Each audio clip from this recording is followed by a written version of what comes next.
লঙ্কা তেজপাতা দিয়ে ফোড়ন দেবো। চলে আসুন আমার হেসেল ঘরে, মানে অশোকার হেসেল ঘরে। এখন আমি শুকনো খোলার মধ্যে এই বড়িগুলোকে ভেজে নেব।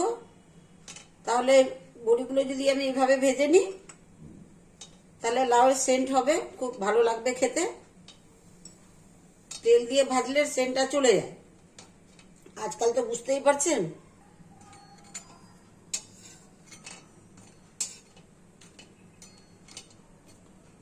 এই শুকনো খোলার মধ্যে এভাবে সেকে নিলে খেতে খুব টেস্টি হয়।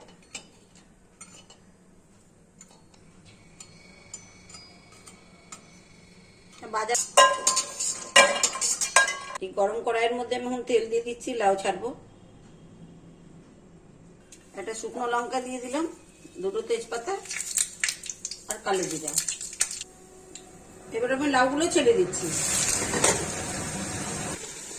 ওদেরকে দেখিয়ে জল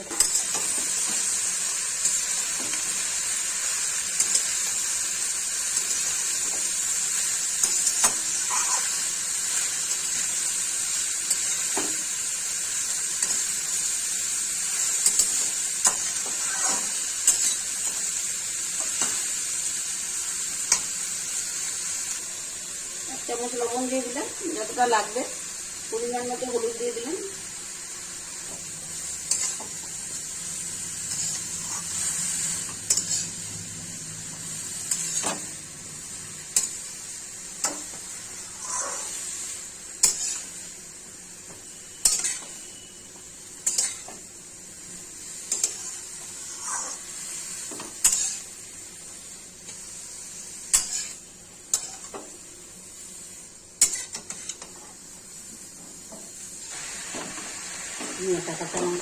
এবার আমি ঢেকে দিচ্ছি।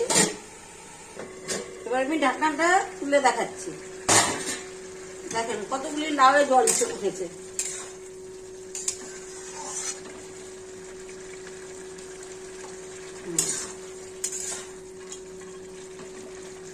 এবার আমি বড়িগুলো ছেড়ে দিচ্ছি।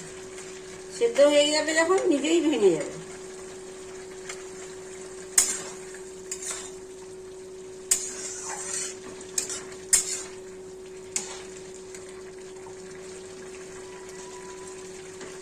সবগুলো ভিতরে করে দিচ্ছি, সেদ্ধ হয়ে যাবে।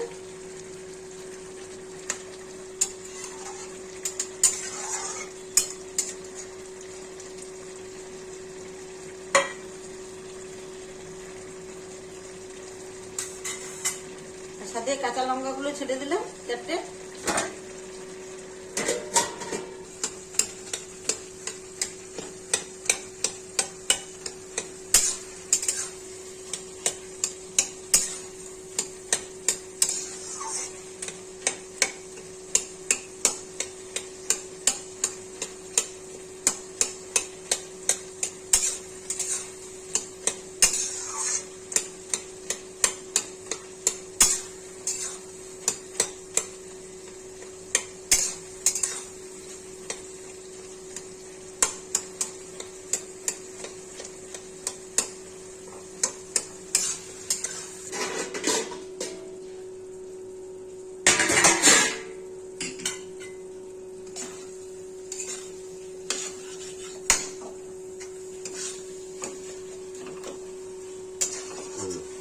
এবার আমি ধনে পাতাগুলো দিয়ে দিচ্ছি।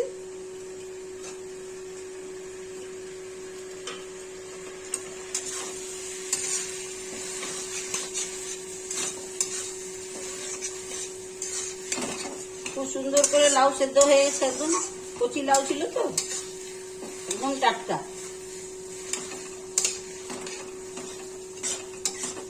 তার জন্য সুন্দর হয়ে সিদ্ধ হয়ে গেছে। বাসি থাকলে পরে সেদ্ধ হতো, সময় লাগতো।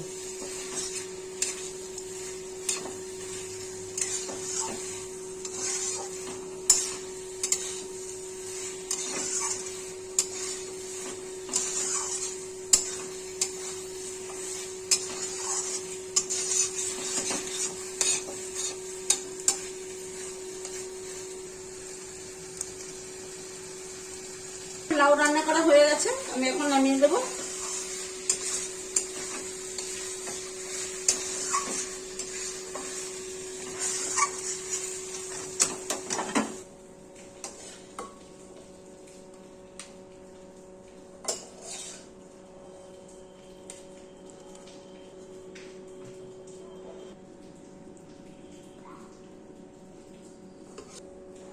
হ্যালো বন্ধুরা, আমার নিরামিষ লাউ রান্না করা হয়ে গেছে।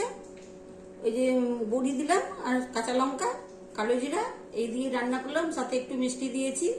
আপনারা যে যেরকম মিষ্টি খাবেন সেভাবেই দেবেন। যাই হোক, প্রথম থেকে শেষ পর্যন্ত আমার ভিডিওটা দেখবেন আর এইভাবে মিষ্টি কুমড়া রান্না করে খেয়ে দেখবেন। চাল কুমড়া লাউ যাচ্ছে, তার জন্য ক্ষমা চেয়ে নিচ্ছি, কেন সাথে অনেক কিছু কিনে নিয়েছিলাম তো সেই কথাটাই মনে পড়ে যাচ্ছে। প্রথম থেকে শেষ পর্যন্ত আমার ভিডিওটা দেখবেন আর সঙ্গে থাকবেন। আর কি বলবো, সাথে তো লাইক শেয়ার করার কথা বলতেছি আর সাবস্ক্রাইবেরও কথা বলতেছি, কিন্তু এখন আপনাদের উপরে ডিপেন্ড করে আপনারা কি করবেন না করবেন। বন্ধু হিসাবে আমরা তো বন্ধু সব ফেসবুকে ফোনেই তো, কেউ কারোর সঙ্গে তো কোনো সাক্ষাৎ নেই। আর সাক্ষাৎ করবার মতো যদি আমার জায়গাটা তৈরি করে দেন তো অবশ্যই সাক্ষাৎ হবে। নমস্কার।